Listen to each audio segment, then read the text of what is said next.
Hello everyone, welcome to Super Coaching UPSC by Textbook. This is Venkatesh, your faculty for geography. So we are in the hot summer season, right? We have seen the temperatures are very high all across the country. In majority of the places, we have seen heat waves.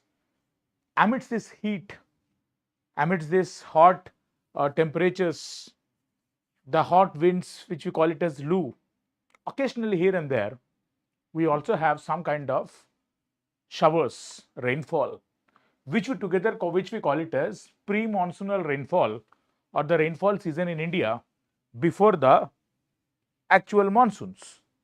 So these pre-monsoon seasons rainfall is very important for us, not just for from the temperatures point of view, which is having the relaxing soothing effect on us, I'm right, but also from the agriculture point of view, from the economy point of view, and from the climatic point of view. These are very important. So let us understand what are these kind of things, how do they have an impact, right? So let's see the pre-monsoon showers. You can see here amidst the city urban landscape, some one person beautifully enjoying the the rain on the, I think if I'm wrong, this is the Bandra Worli Sea Link in Mumbai. That is the background of this picture. So even in the urban landscape, it is very important, right? Now you can see here, you might heard about something called as mango showers. Now, why do you think that something a rainfall is regarded as mango showers? You have seen that these are also called as, various other things like, blossom showers, coffee showers, tea showers, all these kind of things. Now you see, mango showers often referred to as pre-monsoon showers. Pre-monsoon showers are a climatic phenomena. We are using that it's a climatic phenomena characterized by brief intermittent rain showers that occur before the arrival of the monsoon season. So what is this climatic phenomena? Why do you think that they occur? You have to remember something called as, there is a important thing here called as the process. You all might heard about this process called convection. In summers, especially the month of April, March, May, okay, even June in certain times, you do find that there is more heat across the landmass of India. There is decent enough of heat which is being observed. This heat, you all know, because of heat, there is a process of convection which is happening, right? So what is that? There is more heat. Because of more heat, air becomes lighter. Air will start rising, and rising air, whenever if they are, imagine they are carrying also the moisture, that is where you will find the convective storms. So rising air with moisture, that is when you will find the convective storms. Now these convective storms are very important for climate agriculture point of view. That's where they are called as different things. For example, you can see these are called as, coffee showers. They are called as here mango showers, both in this part of the world, right? You can call it as tea showers. You can call it as, nor'westers or Kalbaishakh, right? Why Kalbaishakh, nor'westers? Here, they'll also have a phenomena, of what? When there is more heat, when there is more amount of variations of heat between the land and the water body, you do find that decent local wind systems which might develop. That winds will bring the moisture, and winds with moisture, violent winds which are being uplifted. So violent winds, upliftment, that is when you will find thunderstorms, right? So you do find thunderstorms. This is a squall line, you might hear it about. Squall line. So this is about the line which you see that there is an imminent weather which is coming up. All those kind of things together will make these nor'westers Kalbaishakh as a violent phenomena. For example, you might heard about the local dust storms, right? On these, right? Now, why do you think that? When there is more convection, when there is lack of moisture, that is when the violent gutsy winds will be rising and that will be creating the dust storms. For example, when there are western disturbances which are coming up, from the Mediterranean region, you know what is this path? You have the Rajasthani region, then you have the regions of, Pakistani's Baluch region, right? You have seen that is also a very, very dry region, the Thar Desert, Baluch, Iran, and all these are very, very dry regions.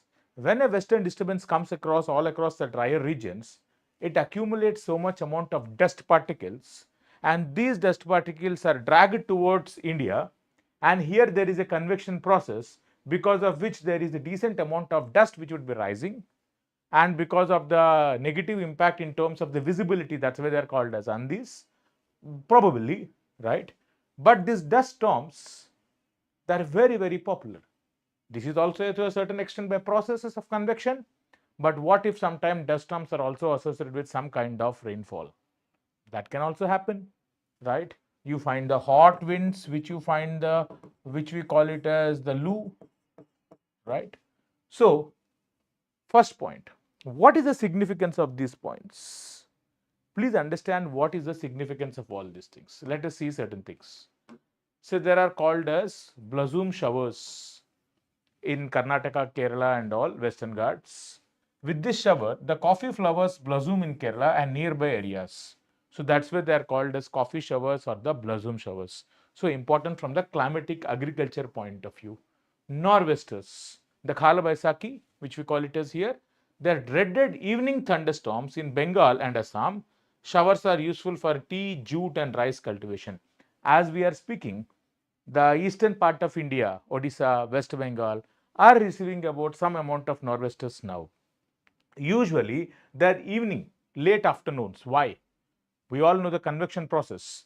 From the daytime, from the mornings, there is decent amount of heat which is being accumulated along the day until around say 12 o'clock, 1 o'clock, 2 o'clock. The accumulated heat starts rising up. As it keeps on rising, since almost around 10 o'clock, 9 o'clock in the morning until 1, 2 o'clock. By 1, 2 o'clock, when the air is having moisture, it will develop big clouds, right? The dark clouds, the cumulonimbus clouds and all the violent wind which keeps on rising.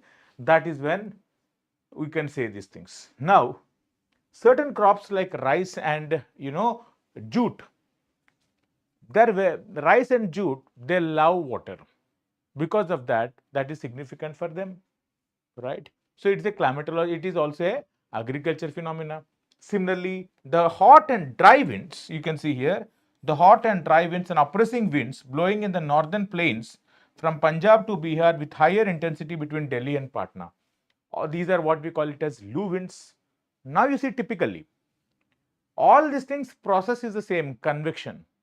Without dryness, process is the same, that is more heat.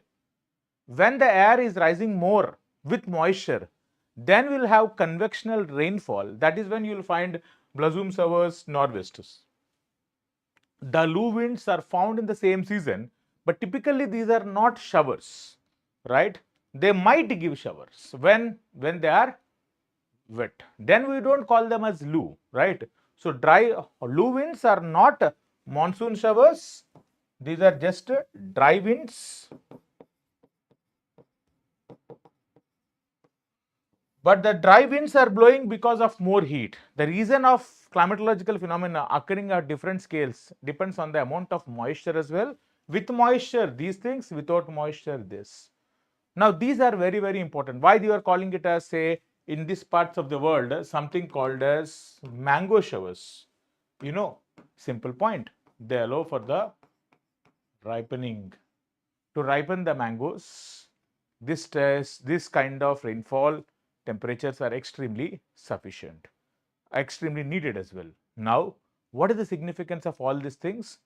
One, I have told you, from the oppressing heat, we are getting advantages. 2, they are the signals of climatic events which also signal a change in the temperatures, change in the signaling the end of a certain season. Now slowly, these are pre-monsoon, slowly as they complete, that is when you will find the monsoon season, right? Then you will find these are important from the agriculture point of view. And during the summer, when you are having such kind of rainfalls, they're very, very important to replenish the water resources. So what are their importance? They're a source of relief from oppressive heat. Then they are very important from the climatic, from the agriculture point of view. From the agriculture point of view, we have named it as coffee blossom showers, right? You have named it as mango showers, tea showers. You have talked about that. All these things have an impact on economy, and not just that, they also help in replenishing water resources. So environmental point of view, agriculture and economy, right? An economic viewpoint, and the climatic viewpoint, the relief which we have as a common man. All these things, what makes this pre-monsoon showers very, very important. Now you see, sometimes they are very, very violent. It is not necessarily that they're always pleasant. Yes, sometimes they're pleasant, sometimes they're also violent. Like I told you, the Kalbaishakh. So these are also called as in Assam, Bardoli Chira, right? Bardoli, right? So you can see here, these are very, very sometimes dangerous because of the extent of the heat and the moisture, the cumulonimbus clouds rising and all these kind of things. And here, because of the landscape here, the pleasant rainfall sometimes allowing for the fruits to be ripened and all. So sometimes they are pleasant. It is not necessarily that every time they are pleasant. Sometimes these things link with other climatological systems, as we have seen with them with the westerlies. The dust storms can be very, very significant as well. But that is also observed during this season of summer, having a pre-monsoon thing. I hope you have all understood these points, the basic ideas of the pre-monsoon showers, how they are varied, right? What are the things, the Kalbaishakh, why they are called as, why they are having thunderstorms and all. It's all about the violence and the nature and the contrast of the heat, which would determine all those kind of things. So in other words, pre-monsoon showers, they are good. On a larger scale, definitely they are good. But they're not just good every time. Sometimes they're also associated with some kind of violent things, right? The violent climatological phenomena, the dust storms, sometimes the thunderstorms, all those kind of things. So that is about the pre-monsoon showers. Hope you all have understood this. If you have any still doubts about this, you can get into my Telegram channel and watch this and get this PDF file. And any more further doubts about this topic, we can always discuss about it. Hope you have understood this. We'll meet again tomorrow on at the same time at 3 p.m. with an interesting new topic. Thank you all of you.